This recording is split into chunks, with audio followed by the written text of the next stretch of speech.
नमस्कार. झटपट स्वादिष्टमध्ये मी भारती तुमचे एकदा मनापासून स्वागत करते. आज आपण बनवणार आहोत पौष्टिक असे सोयाबीन कटलेट. सोयाबीन कटलेटसाठी लागणारे साहित्य हे मी सोयाबीन खिमा घेतला. म्हणजे सोयाबीन दोन प्रकारचे येतात, जे एक अख्ख्या वड्या असतात आणि हा असा खिमा असतो. हे मी अर्धा तास पाण्यात भिजत ठेवून नंतर पूर्णपणे पाणी असं हाताने निथळून घेऊन एकदम सुके केलेत. बटाटा, उकडलेले बटाटे आहेत, ब्रेडक्रम, आलं लसूण पेस्ट, बारीक चिरून घेतलेला कांदा, तेल, थोडेसे मी उकडून मटार घेतले आहेत, मीठ, धने पावडर, मसाला पावडर, जिरे पावडर आणि हे गरम मसाला पावडर आणि पुदिना आणि थोडीशी आपल्याला याच्यामध्ये कोथिंबीर घ्यायची आहे. कोथिंबीर.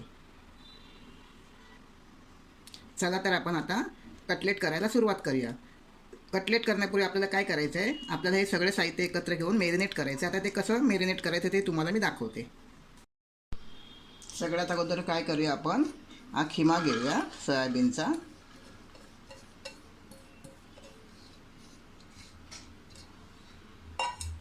त्याच्यामध्ये आपल्याला मॅश केलेले मी मीडियम साईजचे 3 बटाटे घेतले होते, उकडून छान किसून घेतले आहेत. मी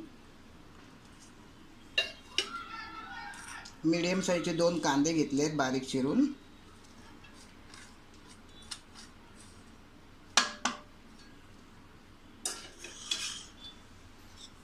हा मटार आहे, थोडेसेच मटार घेतले आहेत, पण हे सुद्धा मी बॉईल केले आहे. ते मी आता हे त्यांना असे हाताने असे चिरडून टाकणार आतमध्ये, म्हणजे ते सुद्धा आपल्या आतमध्ये छान मॅश होतील. की बघा असे आपल्याला फोडून टाकायचे. छान असे उकडून घेतले आहेत मी. आवडीनुसार आपल्याला तिखट घ्यायचं आहे. ही लाल मिरची पावडर आहे,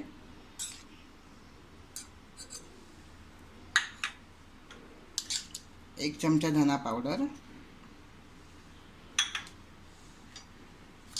एक चमचा जिरा पावडर, एक चमचा गरम मसाला पावडर,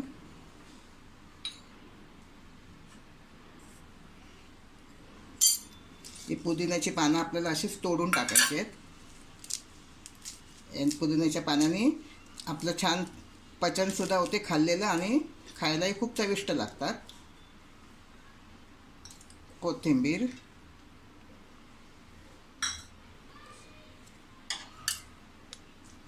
दोन चमचे आलं लसूण पेस्ट,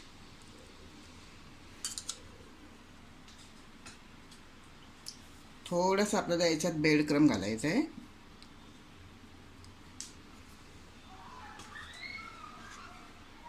आणि चवीनुसार मीठ.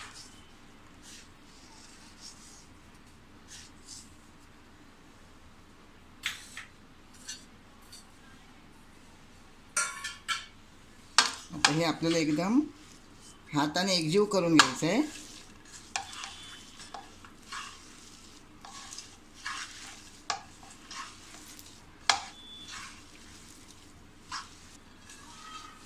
असं छान असं हाताने आपल्याला एकजीव करायचं आहे.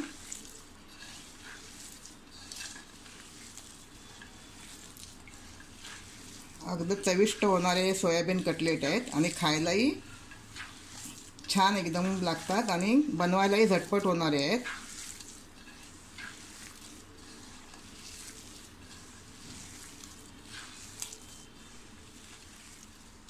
हे बघा, आता आपलं हे मिश्रण सगळं पूर्णपणे एकजीव झालं आहे. आता याचे आपण हवे तसे आपल्याला जशा आकारात पाहिजे तसे कटलेट बनवूया.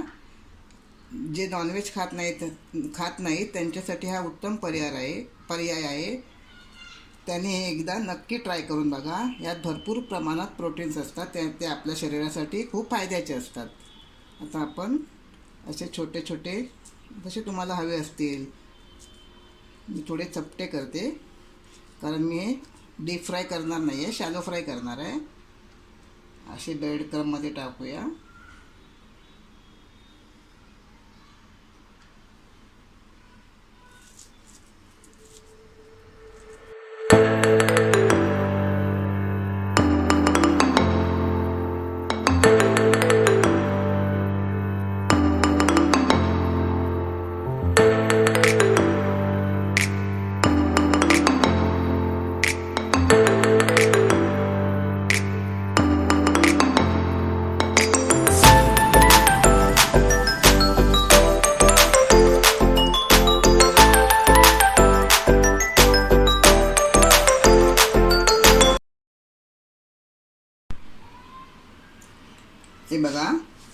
अशा प्रकारे आपले सगळे मिश्रणाचे कटलेट मी आता ब्रेड क्रम्ब लावून तयार केले आहेत आणि आता हे आपल्याला अर्धा तास फ्रीजमध्ये सेट करायला ठेवायचे आहेत आणि अर्धा तासानंतर त्याला आपण शॅलो फ्राय करायचे आहेत। आता आपण सेट करायला ठेवूया। हे बघा अर्धा तास झाले आहेत। आता आपले कटलेट एकदम छान सेट झाले आहेत। आता माझ्याकडे वेळ होता म्हणून मी ते अर्धा तास का होईना पण सेट करत ठेवले, पण तुमच्याकडे जर वेळ नसेल तर तुम्ही सेट नाही केलात तरी चालेल। असेच जर फ्राय केलात शॅलो फ्राय तरी पण टेस्ट काही बिघडणार नाही। जशी टेस्ट सेट केल्यानंतर लागणार तशीच तुमची नाही करता सुद्धा ती टेस्ट तीच राहणार आहे। तर आता आपण काय करूया, हे शॅलो फ्राय करूया। आता मी पॅन तापत ठेवला आहे। पॅन छान तापला आहे। मी आता गॅस स्लो केला आहे पूर्णपणे आणि आपल्याला हे मीडियम गॅसवर करायचे आहेत आणि शॅलो फ्राय करायचे आहेत।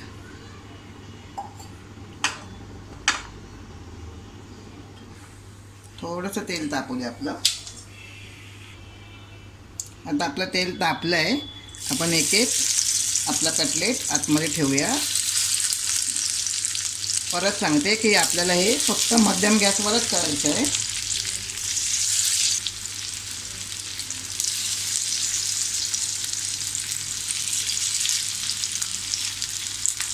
आणि आपल्याला ही एक बाजू आपल्याला छान अशी खरपूस भाजून घ्यायची आहे मध्यम गॅसवर, म्हणजे ते आतमध्येपर्यंत छान शिजेल।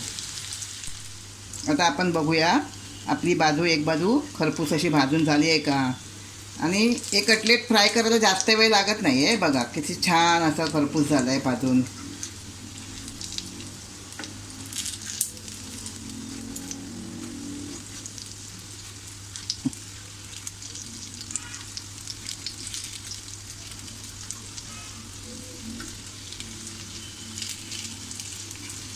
आता आपण दुसरी बाजूसुद्धा अशीच एकदम मीडियम गॅसवर खरपूस भाजून घ्यायची आहे।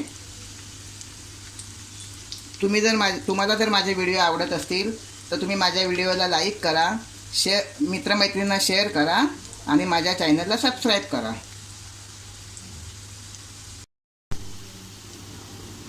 हे बघा आता आपण दुसरी बाजूसुद्धा बघूया।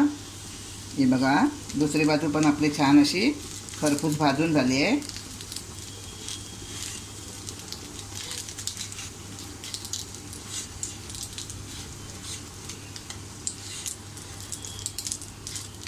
आता आपण हे एका डिशमध्ये काढूया।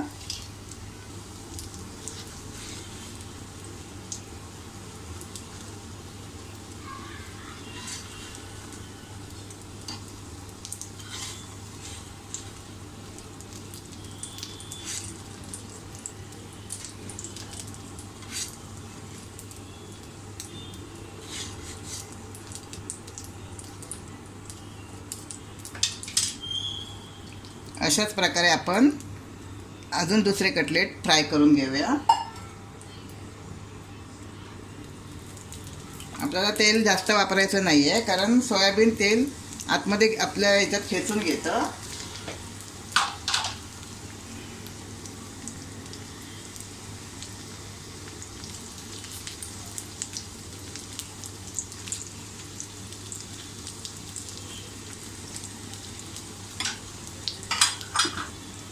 आता हे पण मी जसे पहिले आपले तळले आहेत तसेच मी आता हे सुद्धा आपले सगळे कटलेट फ्राय करून घेते। आता हे बघा आता आपले हे कटलेट खाण्यासाठी तयार।